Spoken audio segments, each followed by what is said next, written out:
Tahukah kamu bahwa kelihayan seorang Ken Arok telah merubah sejarah di Nusantara? Penasaran? Yuk ikutin ceritanya. Ken Arok lahir di tepi sungai berantas dari keluarga yang miskin. Saat masih balita, orang tua Ken Arok meletakkannya di aliran sungai berharap ada keluarga kaya yang akan mengambilnya.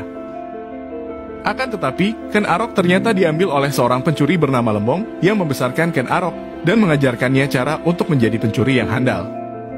Suatu hari, Ken Arok bertemu Mpu Lokgawe, seorang petapa suci dari India yang mengajarkan Ken Arok untuk bertobat dan memulai hidup baru. Ken Arok kemudian berhasil mengangkat derajatnya dan menjadi pelayan bagi Tunggul Ametung, seorang pemimpin dari Tumapel. Suatu hari, Ken Arok jatuh cinta dengan istri Tunggul Ametung yang bernama Ken Dedes. Muncullah niat jahat di hati Ken Arok untuk mengambil Ken Dedes dan membunuh Tunggul Ametung. Ken Arok membuat keris dengan seorang pandai besi yang bernama Empu Gandring. Sebelum keris tersebut selesai, Ken Arok mengambilnya dengan buru-buru karena mendengar kabar bahwa Ken Dedes sedang mengandung anak dari Tunggul Ametung.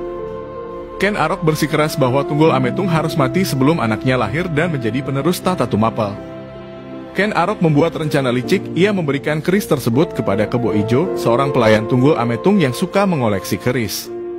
Sesuai dengan dugaan Ken Arok, Kebo Ijo memamerkan keris tersebut ke semua orang. Suatu malam, Ken Arok mencuri keris tersebut saat Kebo Ijo sedang tidur. Diam-diam, Ken Arok memasuki kamar Tunggul Ametung dan menusuknya sampai mati, kemudian Ken Arok meninggalkan keris tersebut di sana. Keesokan paginya, penduduk Tumapel terkejut mendengar berita bahwa raja mereka telah mati dibunuh. Saat mereka melihat keris yang bersimbah darah, mereka mengenal keris tersebut dan menuduh Kebo Ijo sebagai pelakunya. Sebelum Kebo Ijo bisa berkata apapun, Ken Arok membunuh Kebo Ijo dengan alasan membalaskan dendam Tunggul Ametung. Ken Arok kemudian mengambil Ken Dedes sebagai istri dan menyatakan dirinya sebagai raja baru Tumapel. Pada tahun 1222, Ken Arok memberontak dari kerajaan Kediri yang merupakan tuan Tumapel. Terjadilah pertempuran di Genter di mana Ken Arok berhasil mengalahkan pasukan Kediri, kemudian mendirikan kerajaan baru yaitu Singasari. Singasari berasal dari dua bahasa, yaitu Singha dari bahasa Sanskerta yang berarti singa, dan Sari dari bahasa Jawa kuno yang berarti pokok atau bagian terpenting. Singasari bisa jadi memiliki makna berkualitas seperti singa. Ibu kota Singasari terletak di Kecamatan Singosari, Kabupaten Malang, Jawa Timur, di mana bisa ditemukan berbagai peninggalan kerajaan. Tak lama berkuasa, Ken Arok kemudian dibunuh oleh anak Tunggul Ametung, Anusapati, dalam pembalasan dendam.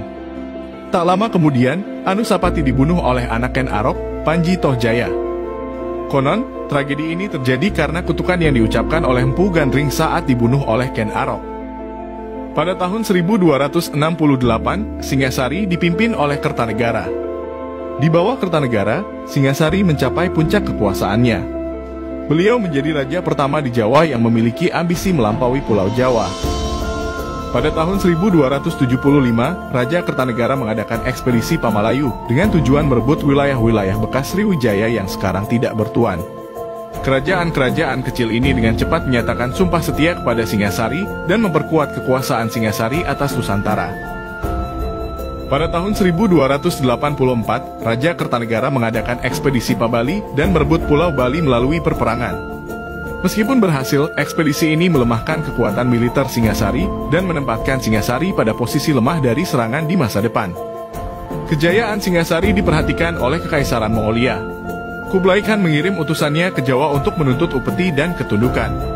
Kertanegara sangat tersinggung, ia menyayat wajah utusan Kublai serta memotong telinga mereka. Murka atas perbuatan Kertanegara, Kublai Khan mengirim 1000 kapal perang untuk menghukum Singasari. Armada laut ini mendarat di pesisir Tuban pada tahun 1293. Dengan pasukan yang tersebar tipis dan terbagi-bagi di banyak wilayah, Kertanegara tidak menyadari bahwa sebuah kudeta sedang disiapkan oleh keturunan dari Raja Lama Kediri. Bupati Jayakatwang, yang merupakan keturunan Raja-Raja Kediri, menyiapkan pasukannya untuk memberontak dan membunuh Kertanegara. Pasukan Jayakatwang menyerang dari dua arah, utara dan selatan. Pasukan dari utara berhasil dikalahkan oleh Raden Wijaya yang merupakan anak angkat Kertanegara. Tak sadar, pasukan dari selatan berhasil menyerbu ibu kota Singasari yang kosong dan membunuh Kertanegara yang sedang mengikuti upacara suci tantra. Tanpa ibu kota dan raja, berakhirlah sudah kekuasaan Singasari. Raden Wijaya pura-pura menyerahkan diri kepada Jayakatwang dan diberikan izin untuk mendirikan kota baru di dekat Gunung Arjuna. Kota baru inilah yang di kemudian hari akan menjadi ibu kota kerajaan Majapahit. Pasukan Mongol tidak tahu bahwa kerajaan Singasari telah runtuh dan rajanya telah mati. Raden Wijaya melihat peluang dari ketidaktahuan pasukan Mongol untuk menjatuhkan Jayakatwang. Pasukan Raden Wijaya bergabung dengan pasukan Mongol untuk menyerang pasukan Jayakatwang. Dalam pertempuran tersebut, Jayakatwang menyerah dan dihukum mati oleh pasukan Mongol.